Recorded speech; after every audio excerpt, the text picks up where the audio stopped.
ओम शांति।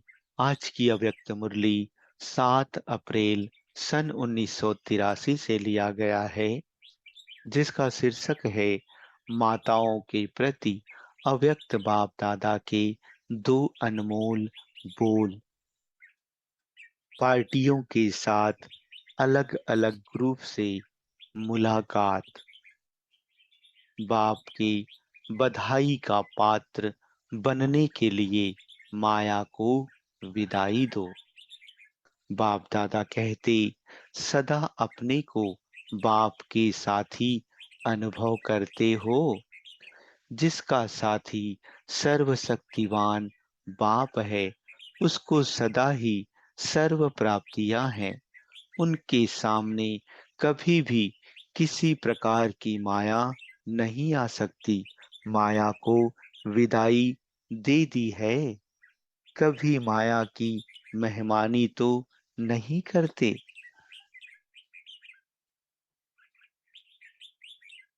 जो माया को विदाई देने वाले हैं, उन्हों को बाप दादा द्वारा हर कदम में बधाई मिलती है।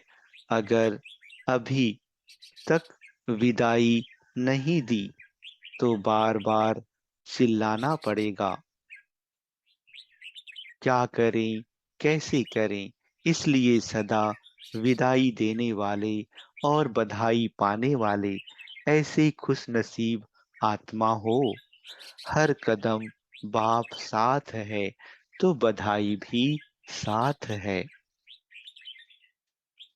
सदा इसी स्मृति में रहो कि स्वयं भगवान हम आत्माओं को बधाई देते हैं। जो सोचा नहीं था वह पा लिया। बाप को पाया, सब कुछ पाया। सर्व प्राप्ति स्वरूप हो गए। सदा इसी भाग्य को याद करो। अनेक मेरा मैला बना देता और एक मेरा मैलापन समाप्त कर देता।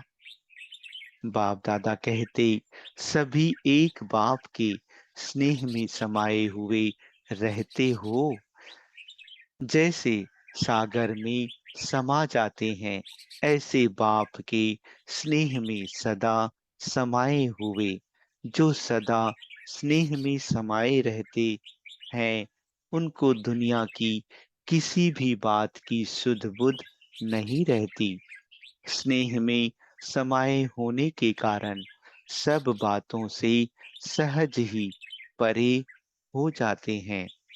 मेहनत नहीं करनी पड़ती। भक्तों के लिए कहते हैं, यह तो खोए हुए रहते हैं, लेकिन बच्चे तो सदा प्रेम में डूबे हुए रहते हैं। उन्हें दुनिया की स्मृति नहीं। घर मेरा, बच्चा मेरा, यह चीज मेरी, ये मेरा, मेरा खत्म। बस एक बाप मेरा और सब मेरा खत्म और मेरा मैला बना देता है। एक बाप मेरा तो मैलापन समाप्त हो जाता है। बाप को जानना ही सबसे बड़ी विशेषता है। बाप को हर एक बच्चा अति प्यारा है। सब श्रेष्ठ ते श्रेष्ठ हो, चाहे गरीब हो, चाहे साहूकार, चाहे पढ़े लिखे हो, चाहे अनपढ़, सब एक दो से अधिक प्यारे हैं। बाप के लिए सभी विशेष आत्माएं हैं। कौन सी विशेषता है सभी में? बाप को जानने की विशेषता है। जो बड़े बड़े ऋषि मुनि नहीं जान सके, वह आपने जान लिया, पा लिया। वह बेचारे तो नेति नेति करके चले गए। आपने सब कुछ जान लिया। तो बाप दादा ऐसी विशेष आत्माओं को रोज याद प्यार देते हैं, रोज मिलन मनाते हैं। अमृत वेले का समय खास बच्चों के लिए है। भक्तों की लाइन पीछे, बच्चों की पहले। जो विशेष आत्माएं होती हैं, उनसे मिलने का समय भी जरूर विशेष होगा ना। तो सदा ऐसी विशेष आत्मा समझो और सदा खुशी में उड़ते चलो। बीमारी की सहज दवा, खुशी की गोली और इंजेक्शन। बाप दादा कहते, ब्राह्मण बच्चे अपनी बीमारी की दवाई स्वयं ही कर सकते हैं। खुशी की खुराक सेकंड में असर करने वाली दवाई है। जैसे वह लोग पावरफुल इंजेक्शन लगा देते हैं तो चेंज हो जाते, ऐसे ब्राह्मण स्वयं ही स्वयं को खुशी की गोली दे देते हैं व खुशी का इंजेक्शन लगा देते हैं। यह तो स्टॉक हर एक के पास है ना। नॉलेज के आधार पर शरीर को चलाना है।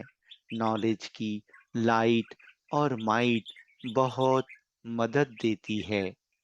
कोई भी बीमारी आती है तो यह भी बुद्धि को रेस्ट देने का साधन है। सूक्ष्म वतन में अव्यक्त बाप दादा के साथ 2 दिन के निमंत्रण पर अष्टलीला खेलने के लिए पहुंच जाओ। फिर कोई डॉक्टर की भी जरूरत नहीं रहेगी। जैसे शुरू में संदेशियां जाती थीं, 1 या 2 दिन भी वतन में ही रहती थी, ऐसे ही कुछ भी हो तो वतन में आ जाओ। बाप दादा वतन से सैर कराते रहेंगे, भक्तों के पास ले जाएंगे, लंदन, अमेरिका घुमा देंगे, विश्व का चक्र लगवा देंगे। तो कोई भी बीमारी कभी आए तो समझो वतन का निमंत्रण आया है, बीमारी नहीं, ऑर्डर है।